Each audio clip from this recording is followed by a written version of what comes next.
আসসালামু আলাইকুম। আজকে আমি 1 কেজি দুধের পুডিং বানাবো, আপনারা সাথেই থাকুন। প্রথমে আমি দুধটা চুলায় দিয়ে দিলাম, এটা জাল দিয়ে কমিয়ে নিব। 1 কেজি দুধ আমি জাল দিয়ে হাফ কেজির মতো করে নিব। এবার দুধটা জাল দেওয়া হয়ে গেছে। এবার আমি ক্যারামেল তৈরি করার জন্য হাফ কাপ চিনি দিয়ে দিলাম আর সামান্য পানি দিয়ে দিলাম।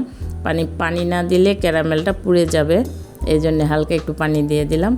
এটা আমি এবার আস্তে আস্তে নাড়া দিয়ে এটাকে লাল করে নিব যাতে সুন্দর একটা কালার আসে। এই ফাঁকে আমার দুধটাও ঠান্ডা হয়ে যাবে। পাশে আমি দুধটা ঠান্ডা করার জন্য রেখে দিছি, এই ফাঁকে আমি ক্যারামেলটা তৈরি করে নিচ্ছি।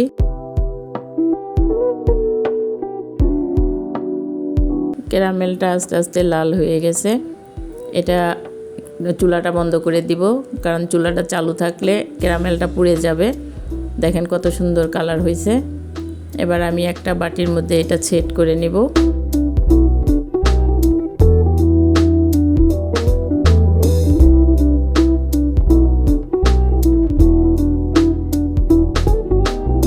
আমার ক্যারামেলটা সেট করা হয়ে গেছে।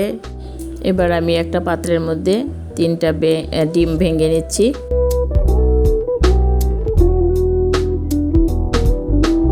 সাথে হাফ কাপ চিনি দিয়ে দিলাম। ডিম আর চিনি ভালো করে ফেটে নিব যাতে কোনো লাম্পস না থাকে। 1 চামচ ভ্যানিলা এসেন্স দিয়ে দিলাম যাতে ডিমের গন্ধটা চলে যায়।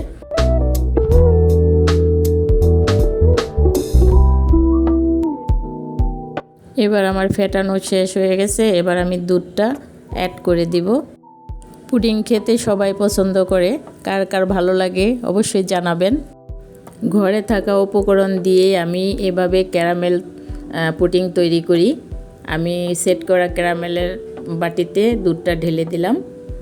ঘরে থাকা উপকরণ দিয়েই আপনারা চাইলে আপনাদের বাচ্চাদের জন্য আমার মতো ক্যারামেল পুডিং বানাতে পারেন।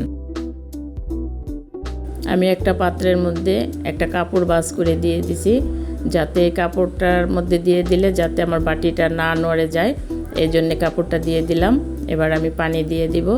পানি দিয়ে এবার 20 মিনিটের মতো এটাকে আমি জাল করে নিব যাতে আমার পুডিংটা সুন্দরভাবে হয়ে যায়, কারণ অতিরিক্ত জাল দেওয়া যাবে না, তাহলে মাঝখান দিয়ে ফাঁকা ফাঁকা জালির মতো হয়ে যাবে। এবার আমি দেখব আমার পুডিংটা কীরকম হইল। হ্যাঁ, এবার আমার পুডিংটা হয়ে গেছে, সম্পূর্ণ সুন্দর হয়ে গেছে। এবার একটা কাঠি দিয়ে দেখলাম আমার পুডিংটা হয়ে গেছে।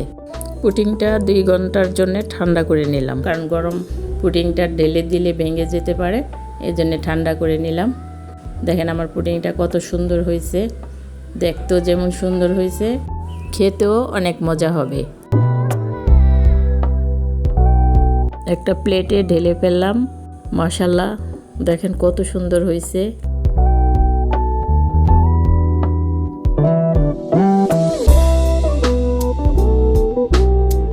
আপনাদের 1 পিস কেটে দেখাই।